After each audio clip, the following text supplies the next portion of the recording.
दोस्तों, आपने स्टॉक को ख़रीद लिया और वो ऊपर जाने लगा और उसमें आपको प्रॉफिट भी होने लगा। तो उस स्टॉक को अब हम कब बेचेंगे?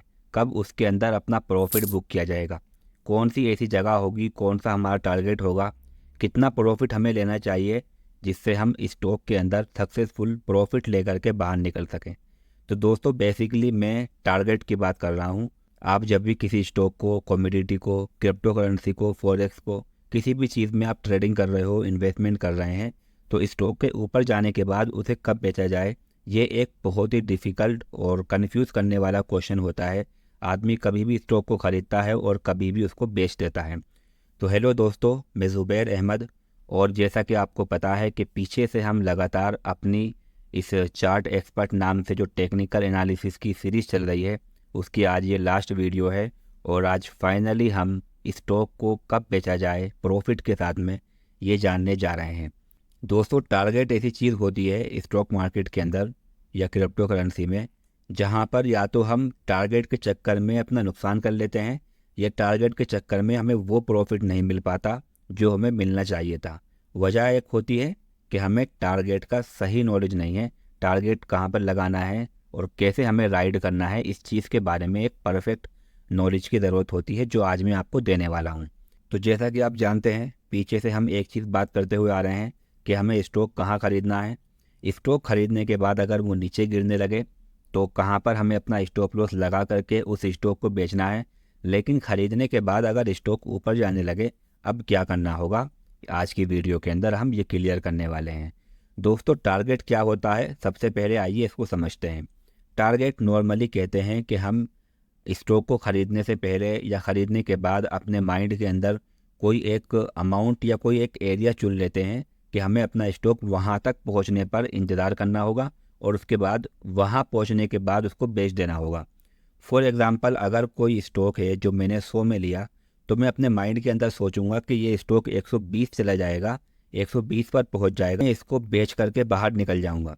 तो ये जो 120 है, यही एक्चुअल में है टारगेट। मतलब कि स्टॉक को या क्रिप्टो करेंसी को, किसी चीज़ को भी हो सकता है, आप जो है ख़रीदने से पहले या ख़रीदने के बाद एक अमाउंट या एक एरिया चूज़ कर लेते हो कि जब तक स्टॉक का प्राइस वहाँ तक नहीं पहुँचेगा, मैं अपना स्टॉक नहीं बेचूंगा। तो दोस्तों, मैंने पीछे की वीडियो में आपको स्टॉप लॉस की वीडियो में बताया था कि 4 तरह से लोग स्टॉप लॉस लगाते हैं और यही सेम 4 तरीके भी यहाँ पर अप्लाई होते हैं। मतलब नॉर्मली जो लोग होते हैं वो इन 4 तरीके से ही अपना टारगेट फिक्स करते हैं, अपने टारगेट को हिट करते हैं, जो पीछे मैंने आपको बताए थे।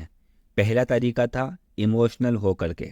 मतलब आपने स्टॉक खरीदा और स्टॉक खरीदने के बाद वो ऊपर जाने लगा, तो डर की वजह से, लालच की वजह से फ़ौरन स्टॉक बेच देते हैं कि जितना प्रॉफिट मिला फ़ौरन ही इसको ले लो, कहीं ऐसा ना हो कि स्टॉक दोबारा नीचे गिरने लगे।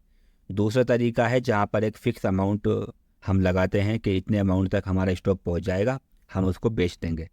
दोस्तों, पहला, जैसे कि मैंने आपको बताया अभी कि हमने 100 का स्टॉक लिया और हमारा टारगेट था 120 का, 120 पर पहुंच जाएगा, हम उसको बेच करके बाहर निकल जाएंगे। और तीसरा तरीका था हमारा परसेंटेज के हिसाब से टारगेट लगाना कि हमें अगर 20% का प्रॉफिट हो जाएगा तो हम निकल जाएंगे, 25 का प्रॉफिट हो जाएगा, 30 का प्रॉफिट हो जाएगा। तो इस तरह से हम अपने परसेंटेज के हिसाब से टारगेट लगाते हैं। और चौथा तरीका है जिसमें हम फंडामेंटली टारगेट लगाते हैं कि जब तक स्टॉक के अंदर कोई बुरी न्यूज़ ना आ जाए, जब तक फंडामेंटली कुछ गड़बड़ ना दिखाई दे, तब तक हम स्टॉक को अपने पास रखेंगे और उसको बेचेंगे नहीं।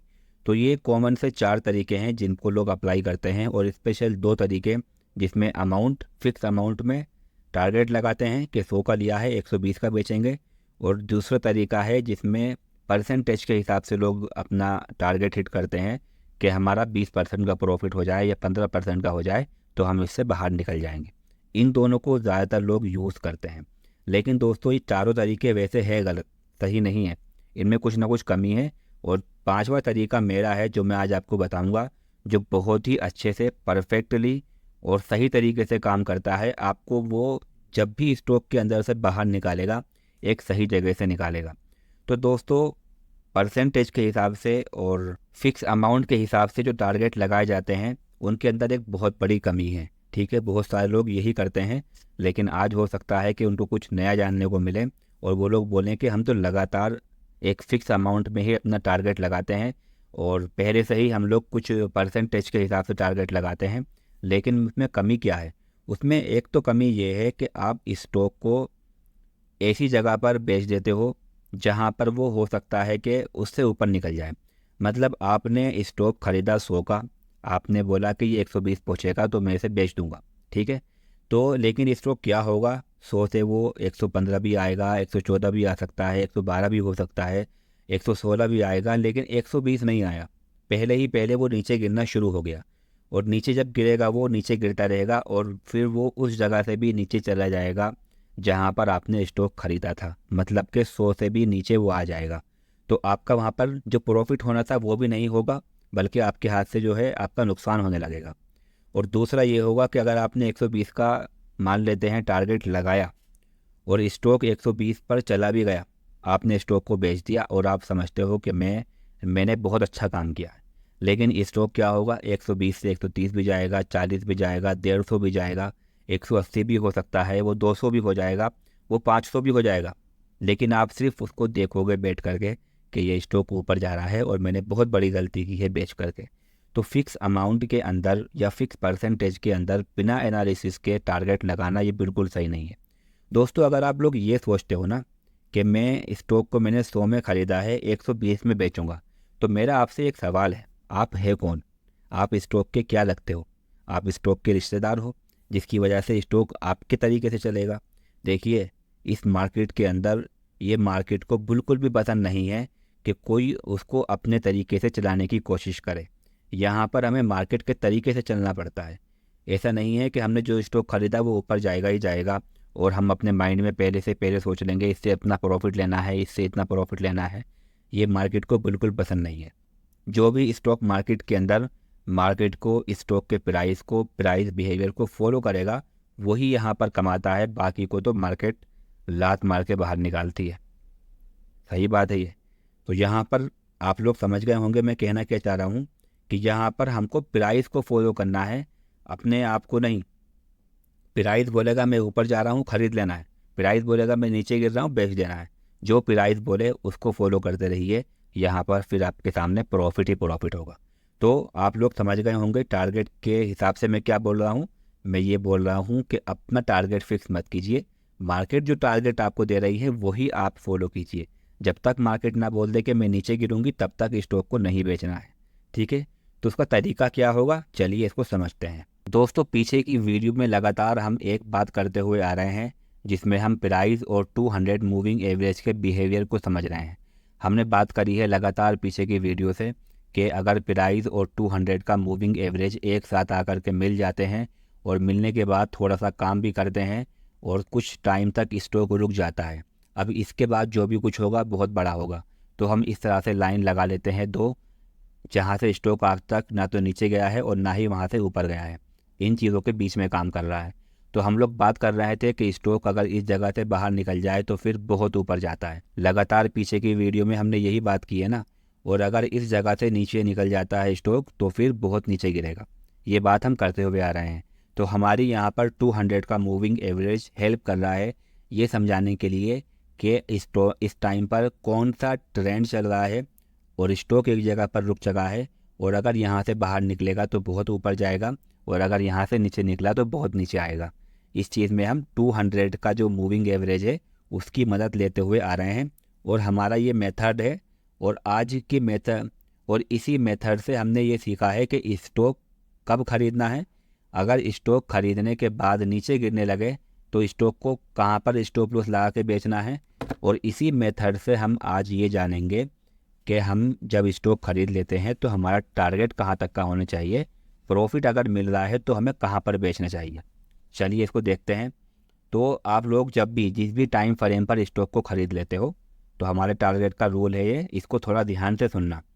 जब भी आप स्टॉक को खरीदते हो जिस भी टाइम फ्रेम पर, टाइम फ्रेम मतलब आप जो ऊपर देख रहे हो ये एम लिखा हुआ है, डब्ल्यू लिखा हुआ है, डी लिखा हुआ है, मंथली, वीकली, डेली, और ये 4 घंटा, 3 घंटा, 2 घंटा, ये जो टाइम फ्रेम ऊपर लिखे हुए हैं इन सभी टाइम फ्रेम में से किसी में भी आप अगर स्टॉक को खरीद रहे हो, आपको जिस भी टाइम फ्रेम पर ये लगता है कि यहाँ से स्टॉक ऊपर जाएगा, जैसा कि मैंने यहाँ पर डेली खोला हुआ है और डेली के अंदर मुझे ये दिख रहा है कि 200 मूविंग एवरेज और प्राइस काम कर रहे हैं, आपस में मिल चुके हैं, एक जगह पर रुक चुके हैं। तो इसका मतलब ये हुआ कि काम डेली पर हो रहा है। अब यहाँ पर स्टॉक इस जगह से, इस लाइन से ऊपर निकल गया, तो मुझे एक कन्फर्मेशन मिल गई कि स्टॉक यहाँ पर ऊपर जाएगा और यहाँ से फिर ऊपर जा भी रहा है। तो इसका मतलब ये हुआ कि मुझे जो कन्फर्मेशन मिली है वो डेली पर मिली है। ठीक है, तो जिस भी टाइम फ्रेम पर आपको कन्फर्मेशन मिल रही है, आपको टारगेट के लिए उसका पीछे का या उससे भी पीछे का टाइम फ्रेम खोलना होगा। मतलब जिस टाइम फ्रेम पर आपने स्टॉक को ख़रीदा है उससे छोटा या उससे छोटे से छोटे में आपको टारगेट वाला एरिया ढूंढना होगा। जैसे मैंने डेली पर यहाँ पर खोला हुआ है, तो डेली पर खोला है और डेली पर मुझे कन्फर्मेशन मिली है कि स्टॉक ऊपर जा रहा है।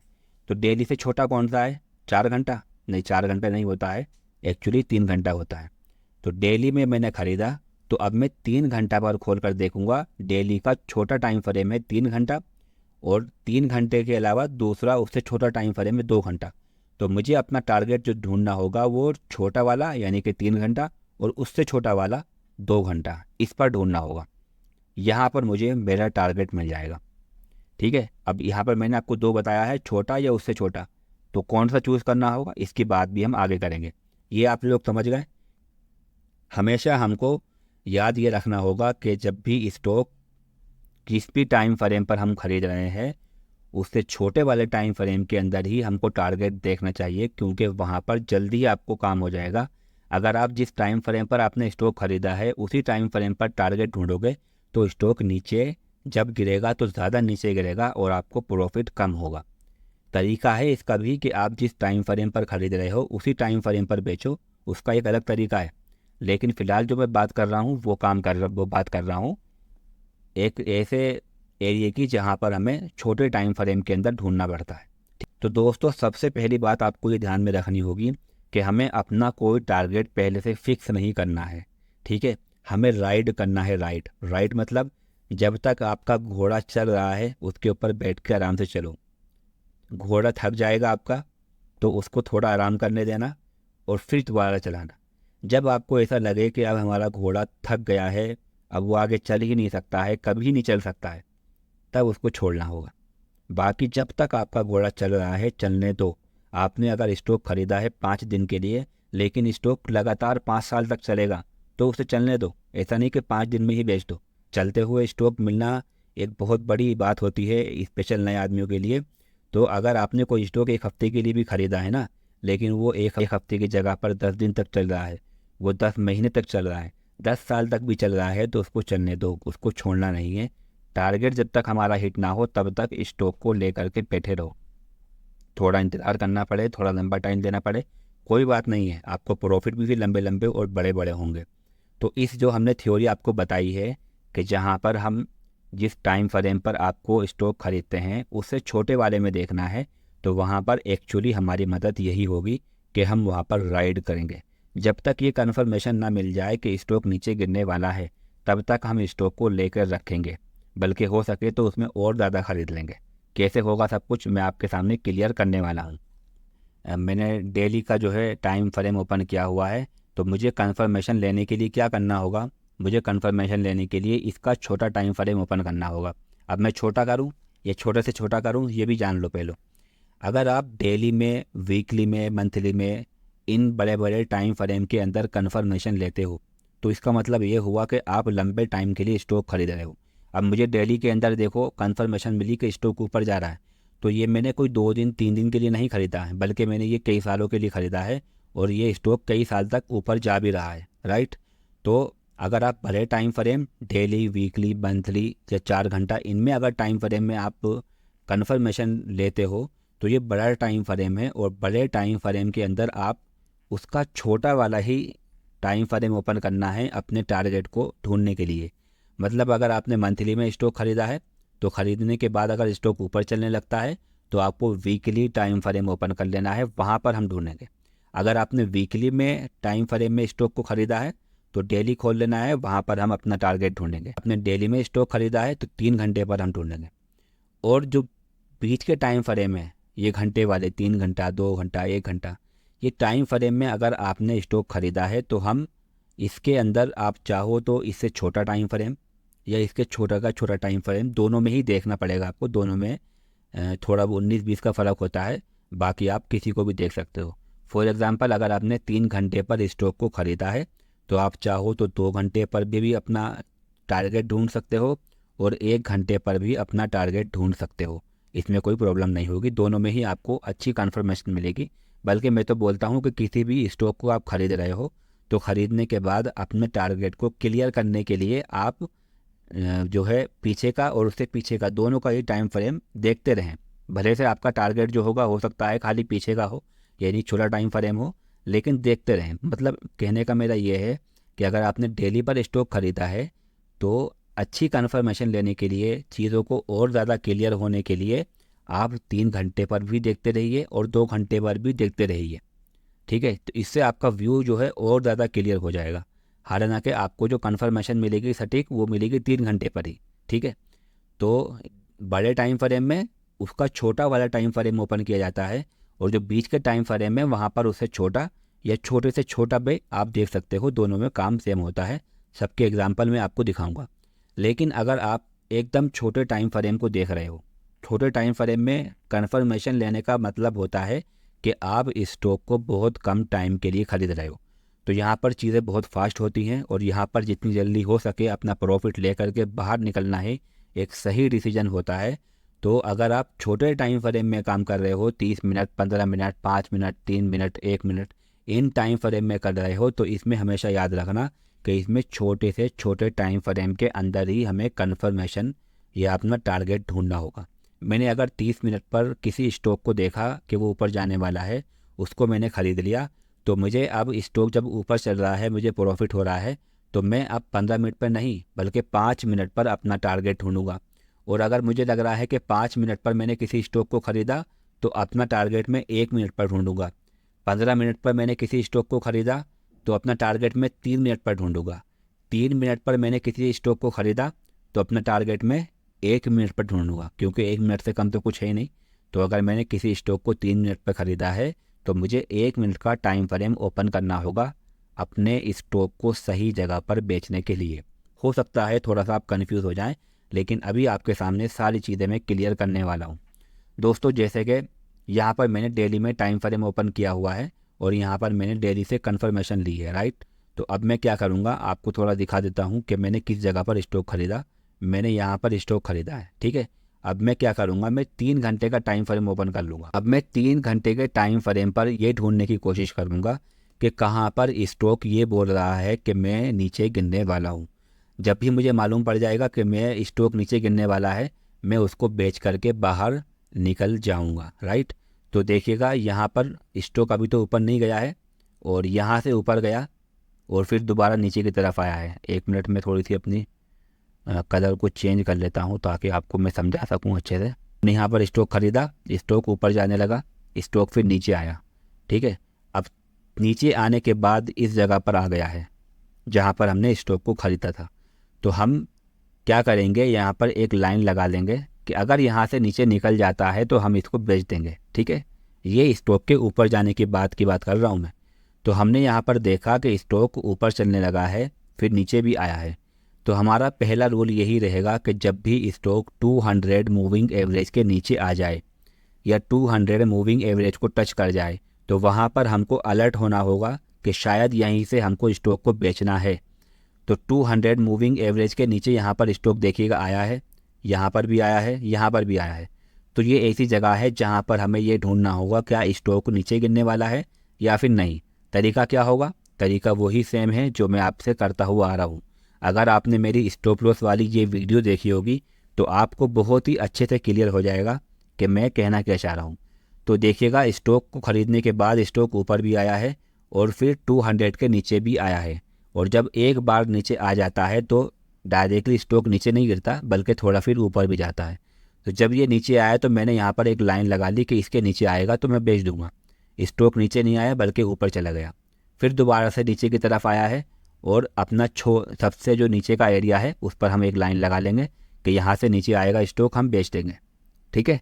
लेकिन स्टॉक यहाँ पर भी नीचे नहीं आया बल्कि ऊपर जाने लगा। इसी को बोलते हैं ट्रेलिंग स्टॉप लॉस। मतलब हमारा टारगेट पहले यहाँ था, फिर हमारा टारगेट यहाँ हो गया। अब अगला टारगेट क्या होगा देखते हैं।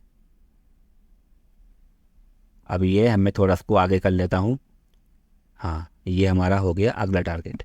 अब यहाँ पर देखिएगा दोस्तों, यहाँ पर भी स्टॉक इस जगह पर यहाँ से नीचे आया और 200 मूविंग एवरेज के नीचे काम करने लगा। तो हमने लाइन लगा दी उस जगह पर जहाँ से वो पहले नीचे नहीं निकल रहा था। इस जगह से नीचे नहीं निकला, इस जगह से नीचे नहीं निकला, तो हमने यहाँ पर लाइन लगा दी है कि यहाँ से नीचे निकलेगा, स्टॉक को हम बेच देंगे। लेकिन क्या हुआ, स्टॉक दोबारा ऊपर जाने लगा। तो आप लोग समझ गए होंगे कि टारगेट का मतलब क्या होता है और किस तरह से लगाया जाता है। इस तरह से हम टारगेट लगाते हैं। अब हमने क्या किया, आगे चलते हैं। आगे चलने के बाद हाँ, यहाँ पर स्टॉक नीचे की तरफ आया है, इस जगह पर स्टॉक नीचे की तरफ आया और 200 के नीचे आ गया। हमने यहाँ पर एक लाइन लगा दी कि इस जगह से जो है नीचे नहीं निकला था, इस जगह से नीचे निकल जाएगा, तो हम बेच करके स्टॉक को बाहर निकल जाएंगे। कौन सी जगह, ये जगह। ठीक है, ये हमने लाइन लगा दी। अब हुआ क्या है कि सक्सेसफुली हमारे जो ये टारगेट था वो हिट हुआ और स्टॉक नीचे की तरफ आया। हमने इसको यहीं पर बेच दिया। तो स्टॉक को नीचे गिरने से पहले हमने बहुत पहले ही जान लिया कि स्टॉक अब नीचे गिरने वाला है, इस एग्जाम्पल से। चलिए इसके और बहुत सारे एग्जाम्पल देखते हैं, वहाँ से आपकी चीज़ें और क्लियर हो जाएंगी। हमारा सामने एक ये स्टॉक है जो बहुत तेज़ी से बहुत ऊपर तक गया है और हमें कन्फर्मेशन मिली है इस जगह पर कि स्टॉक ऊपर जाएगा। ये जगह है वो, यहाँ से हमने स्टॉक को ख़रीद लिया। ठीक है, याद रखना, ये हरी लाइन के ऊपर गया है, हमने यहाँ पर स्टॉक को ख़रीदा है। अब हम क्या करेंगे, हम करेंगे इसका, ये जो है डेली टाइम फ्रेम है, डेली देख रहे होंगे आप। तो हम खोलेंगे इसका कौन सा टाइम फ्रेम, इससे छोटा, जो कि 3 घंटे का है। तो 3 घंटे का टाइम फ्रेम ओपन किया हमने और हमने स्टॉक को इस जगह पर ख़रीदा हुआ था, राइट। इसके बाद स्टॉक ऊपर गया और ऊपर जाने के बाद आप लोग देख सकते हो कि वो पहली बार 200 मूविंग एवरेज के पास में आया है। ठीक है, तो हमने वहीं पर लाइन लगा ली कि इसके नीचे निकलेगा, हम बेच देंगे। लेकिन वो नीचे नहीं आया। फिर इसके बाद हमने देखा कि स्टॉक फिर दोबारा ऊपर गया है और इस जगह पर आकर के रुक गया है और यहाँ पर मैंने फिर दोबारा लाइन लगा ली कि इस जगह से नीचे निकला तो हम इसको बेच देंगे। लेकिन इस बार भी स्टॉक इस जगह से नीचे नहीं निकला है, बल्कि और ऊपर चला गया। इसी को बोलते हैं ट्रेलिंग स्टॉप लॉस, कि पहले हमारा टारगेट यहाँ था लेकिन स्टॉक यहाँ चला गया। फिर हमने यहाँ पर लाइन लगा ली, स्टॉक और ऊपर चला गया। हम क्या करेंगे, और लाइन लगा लेंगे। ठीक है, और फिर तीसरा टारगेट हमारा यहाँ पर है, स्टॉक 200 के नीचे आया और आकर के रुका। जिस जगह रुका हमने वहीं पर लाइन लगा ली कि इस जगह से नीचे निकलेगा, हम बेच देंगे। स्टॉक फिर ऊपर गया। फिर इसके बाद यहाँ पर देखिएगा दोबारा नीचे आया और यहीं पर आकर रुका, हमने यहीं पर लाइन लगा ली कि इस जगह से नीचे आएगा, बेच देंगे। ऊपर चलते हैं, इस जगह पर देखिएगा यहाँ पर नीचे आया और यहाँ पर आकर के स्टॉक रुका 200 मूविंग एवरेज के नीचे, हमने यहीं पर लाइन लगा ली, इसके ऊपर जाएगा तो हम बेच देंगे। ठीक है, ये जो है डेली का टाइम फ्रेम ओपन किया हुआ है मैंने और 3 घंटे का टाइम फ्रेम ओपन किया है। लेकिन अगर 2 घंटे का टाइम फ्रेम ओपन किया जाए, 2 घंटे का टाइम फ्रेम ओपन किया जाए तो वहाँ पर कन्फर्मेशन तो नहीं लेनी, लेकिन चीज़ें और क्लियर हो जाती हैं। देखो, जो चीज़ हमको पहले 3 घंटे में बहुत छोटी दिखाई दे रही थी, वो हमको 2 घंटे में थोड़ी बड़ी और एक्सप्लेन थोड़ी डिटेल से दिखाई दे रही है कि यहाँ पर स्टॉक का प्राइस 1 बार 2 बार 3 बार आकर रुका है, तो हमने वहीं लाइन लगाई हुई है।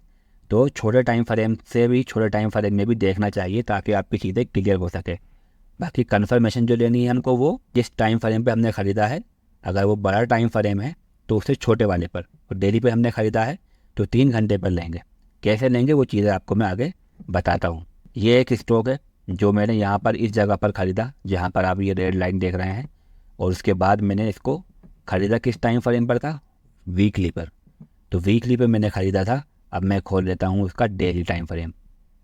डेली मैंने खोल लिया है और यहाँ पर देख सकते हो कि स्टॉक ख़रीदने के बाद 200 के नीचे आया था, मैंने वहीं पर लाइन लगा ली, जहाँ पर 200 के नीचे आने के बाद स्टॉक का प्राइस रुक करके फिर ऊपर चलना शुरू कर दिया। तो मैंने वहीं पर लाइन लगा ली कि इसके नीचे निकलेगा, बेच करके अलग हो जाएंगे। यहाँ पर देखिएगा, यहाँ पर भी सेम वही चीज़ हो रही है कि 200 के नीचे प्राइस आया, मैंने वही लाइन लगा ली है और स्टॉक इसके नीचे नहीं आया बल्कि ऊपर जाने लगा। इसके बाद यहाँ पर देखिएगा 200 के नीचे आई प्राइस, मैंने वहीं लाइन लगा दी है।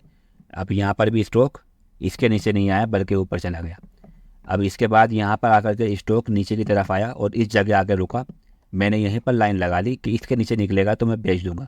और आप लोग देख सकते हैं कि अब की बार स्टॉक का प्राइस इस जगह से नीचे निकल चुका है। ठीक है, हमारी जो जगह है, ठीक है, यहाँ पे आके नीचे निकली स्टॉक की लाइन और यहीं पर हमने इसको बेच दिया। अब इसके बाद स्टॉक बहुत तेज़ी से नीचे भी गिरा है। तो मैंने मान लेते हैं इस स्टॉक को यहाँ पर ख़रीदा, इस जगह पर ये हरी लाइन के बाहर निकला। अब हम अगला टाइम फ्रेम ओपन कर लेते हैं। तो देखिएगा दोस्तों, ख़रीदने के बाद स्टॉक नीचे गया है, आप लोग देख सकते हैं। तो ये चीज़ आपकी यहाँ पर मदद कर सकती है कि जब स्टॉक खरीदते हो और वो फ़ौरन नीचे गिरना शुरू हो जाए तो वहाँ पर स्टॉप लॉस तो आपके लिए है। लेकिन अगर आप लोग छोटे टाइम फ्रेम के अंदर भी ओपन करके देखोगे तो वहाँ पर आपको एक थोड़ा सा जो है भरोसा हो जाएगा कि स्टॉक नीचे गिरने वाला है या नहीं गिरने वाला है। तो यहाँ पर मैंने ख़रीदा और स्टॉक बहुत तेज़ी से बहुत ऊपर गया। अब मैंने क्या किया, वीकली में ख़रीदा तो डेली टाइम फ्रेम जो कि वीकली का छोटा है उसको ओपन कर लिया है। और यहाँ पर आप लोग देख सकते हो कि स्टॉक का प्राइस 200 के नीचे आया, मैंने लाइन लगा ली, इसके नीचे नहीं निकल पाया। दोबारा आया 200 के नीचे, मैंने यहाँ पर भी लाइन लगा ली, इसके नीचे प्राइस नहीं आया और ऊपर जाने लगा। फिर इसके बाद यहाँ पर देखिएगा नीचे आया और पहली बार में ही मैंने यहाँ पर लाइन लगा ली और स्टॉक जो है थोड़ा सा नीचे आया है, इसको मानते नहीं है। इसकी वजह ये होती है कि इस लाइन को छोड़ना चाहिए प्राइस। और अगर हम इस एग्जांपल में देखें तो प्राइस ने जो है इस लाइन को नहीं छोड़ा है, बल्कि कैंडल स्टिक इसके आसपास में बनी है। और अगर प्राइस इस लाइन को छोड़ भी देता तो उसके लिए दूसरी शर्त यह है कि ये अगली कैंडल स्टिक रेड बननी चाहिए थी। तो यहाँ पर ऐसा कुछ भी नहीं दिखाई दिया। और इसके अलावा अगर हम देखें वीकली टाइम फ्रेम ओपन करेंगे और तो हमारी जो ये RSI है वो 40 के ऊपर ही काम कर रही है, 40 के नीचे नहीं है। तो ये एक छोटी सी, हमें लग रहा होगा कि नीचे निकला है, लेकिन ये एक्चुअली नीचे नहीं निकला है। थोड़ा सा नीचे निकलना नहीं मानते हैं, डिसाइसिवली पूरे इरादे के साथ नीचे निकले हम उसी को मानते हैं। तो यहाँ पर स्टॉक नीचे नहीं आया, ऊपर आने लगा है। ठीक है, अब हम, ये थोड़ा लंबा चार्ट है तो इसको हम आगे खोल के देखते हैं। ठीक है, तो यहाँ पर जो है स्टॉक नहीं गिरा, ऊपर जाने लगा, फिर दोबारा नीचे आया, लाइन लगा ली, नीचे नहीं आया बल्कि ऊपर जाने लगा। फिर दोबारा से हमने देखा कि यहाँ पर स्टॉक आके रुका है तो हमने वहीं पर लाइन लगा ली और इसके बाद भी स्टॉक नीचे नहीं आया बल्कि ऊपर जाने लगा। कितनी परफेक्टली ये चीज़ काम कर रही है। और यहाँ पर देखिएगा स्टॉक फिर यहाँ पर आया, यहाँ रुका, मैंने लाइन लगा ली, लेकिन स्टॉक नीचे नहीं आया। और फिर इसके बाद यहाँ पर आकर रुका और मैंने यहाँ पर इसकी लाइन लगा ली। अब की बार स्टॉक नीचे निकला है। जी हाँ, तो हम यहाँ पर क्या करेंगे, इसको कहाँ पर, इस जगह पर इसको बेच करके बाहर निकल जाएंगे। इस लाइन से नीचे निकला और छोड़ भी दिया, अगली कैंडल स्टिक रेड बनी है, हम इसको बेच करके बाहर निकल जाएंगे। हमारा जो प्रॉफिट था वो हमने यहाँ पर बुक कर लिया है, जो ऑलमोस्ट 3 से 4 गुना हो चुका है। चलिए एक और एग्जांपल देखते हैं।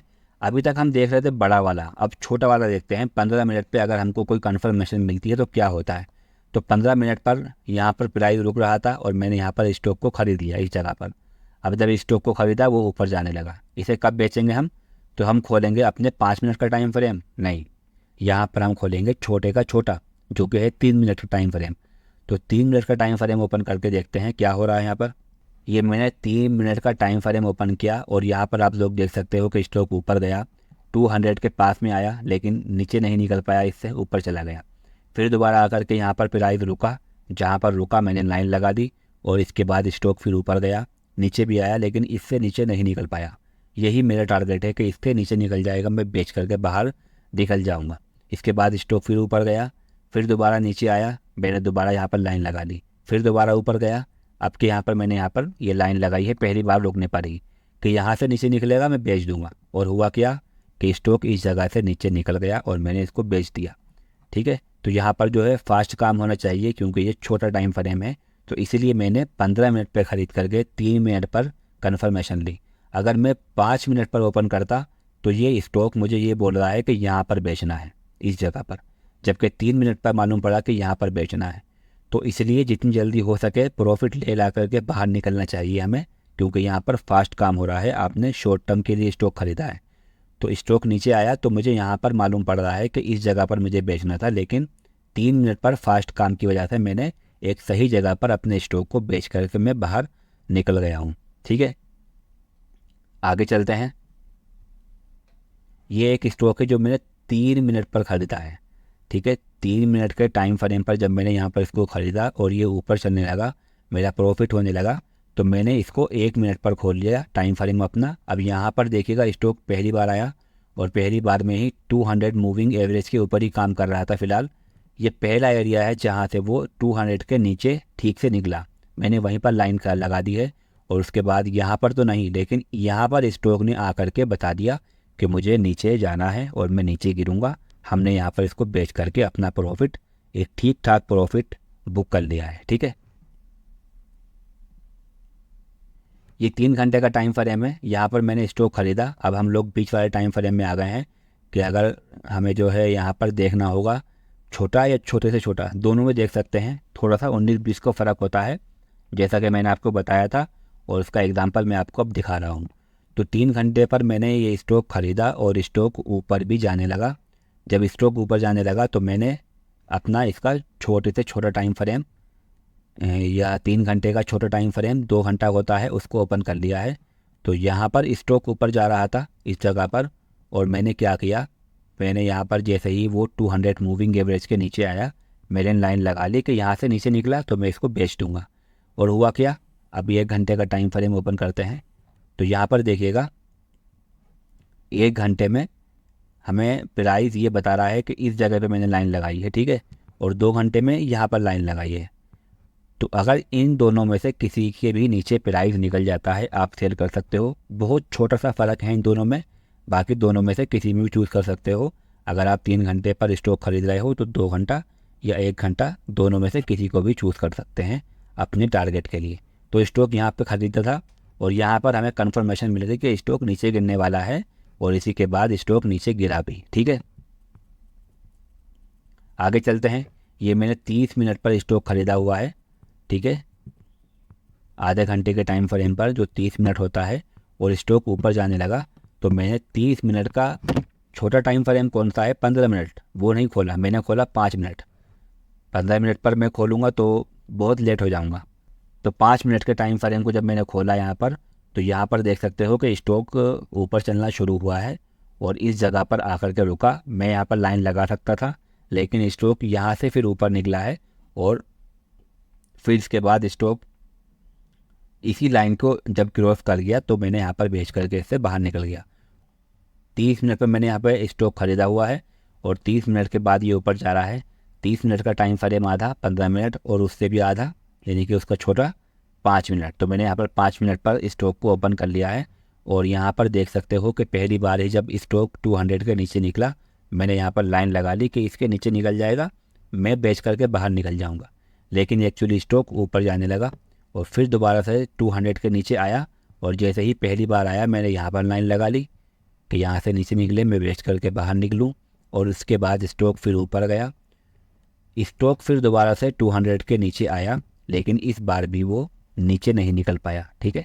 जब तक चल रहा है मामला चलने दो, इसको बेचने की ज़रूरत नहीं है। अब ये चाहे 10 साल भी चलता रहे ना, तो आप ऐसे ही करते करते करते निकल जाओ। एक टाइम आएगा कि आप इसको डेली पर भी ओपन कर लोगे कि डेली पर अगर कंफर्मेशन मिलेगी तो मैं इसको बेच दूंगा।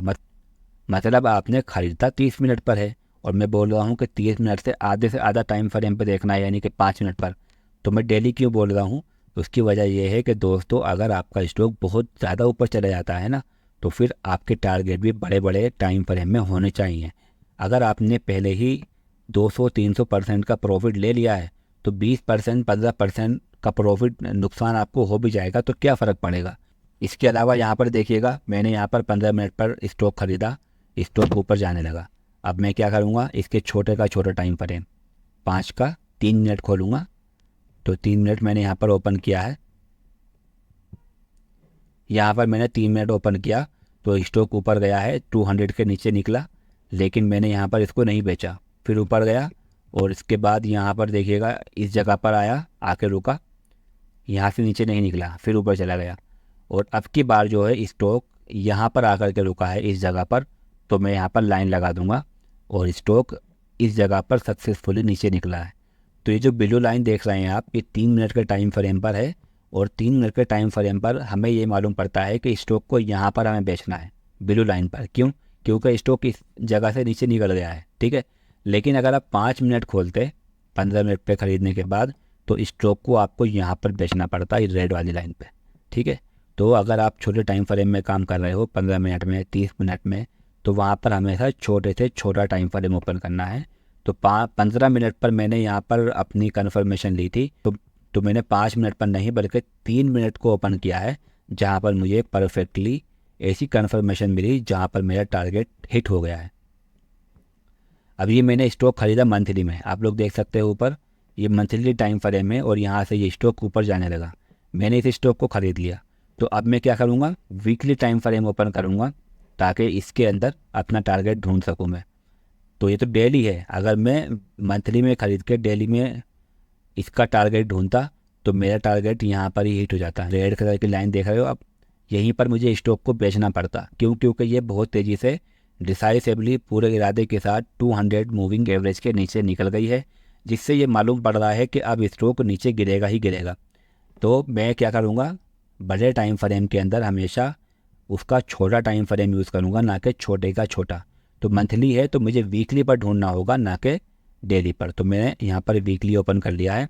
अब वीकली में क्या हो रहा है कि वीकली में स्टॉक आप लोग देख सकते हो सक्सेसफुली यहाँ से ऊपर निकला था और मैंने स्टॉक को यहाँ पर ख़रीद लिया और ख़रीदने के बाद स्टॉक नीचे भी आया। लेकिन जहाँ पर मैंने डेली पर बेच दिया था एक्चुअली वहाँ तो ये मालूम पड़ रहा है कि स्टॉक तो अभी 200 के ऊपर ही है, और जब तक स्टॉक 200 मूविंग एवरेज के ऊपर है तो ये समझ लो कि स्टॉक अभी बुलिश है, ऊपर जा रहा है, उसके ऊपर जाने के चांसेस हैं। जब तक नीचे ना निकले तब तक हमें कोई भी कन्फर्मेशन नहीं मिलती है। यही बात तो मैं आपको लगातार पीछे की वीडियो में करता हुआ आ रहा हूँ। तो दोस्तों यहाँ पर मैंने स्टॉक को ख़रीदा और स्टॉक अब यहाँ से ऊपर जाने लगा है। तो दोस्तों आपको सब कुछ समझ में आ गया होगा। ऐसे हमारे सामने सैकड़ों एग्जाम्पल हैं, आप भी चार्ट ओपन करके देखना कि जहाँ पर आपने स्टॉक ख़रीदा है उसके छोटे टाइम फ्रेम में आपको जा करके उसकी कन्फर्मेशन लेनी होगी कि हमारा टारगेट क्या होना चाहिए। यहाँ से हमारी जो है ज़ीरो से लेकर जो हमारी एक्सपर्ट होने तक की चीज़ें थी वो सब चीज़ क्लियर हो गई हैं। आप लोग इस पूरी सीरीज़ को देख लेना, आपको हर एक चीज़ समझ में आ जाएगी। जो भी कुछ मैंने आपको बताया है वो बिल्कुल भी नॉर्मल नहीं है, आपको किसी किताब में नहीं मिलने वाला, आपको किसी यूट्यूब के चैनल पर नहीं मिलने वाला, ये मेरी गारंटी है। ये चीज़ें मैंने दोस्तों बहुत सारा अपना टाइम लगा करके, अपना एक्सपीरियंस ले करके, बहुत सारे कोर्स ले करके और बहुत सारी किताबें पढ़ करके तब जा कर के ये चीज़ें मुझे मालूम पड़ी हैं। तो ये चीज़ें कोई आम चीज़ें नहीं हैं, ये चीज़ें सिर्फ वही समझ सकता है जिसने अपना टाइम दिया है और टाइम देने के बाद इन चीज़ों को समझा है। जो कि मेरा मकसद है कि आम लोग जो हैं, जो स्टॉक मार्केट को समझ नहीं पाते हैं, स्टॉक मार्केट से इंटरेस्टेड नहीं होते हैं, उन लोगों के सामने ये चीज़ें लेकर के आ रहा हूँ ताकि वो इन सारी चीज़ों को समझ सके। तो दोस्तों हमने हर एक चीज़ की बात कर ली है, अब हम थोड़ी सी जो है आगे की वीडियो में प्रैक्टिस करेंगे, थोड़ा एडवांस करेंगे और सारी चीज़ों को क्लियर करेंगे। तो आई होप दोस्तों आपको समझ में आया होगा।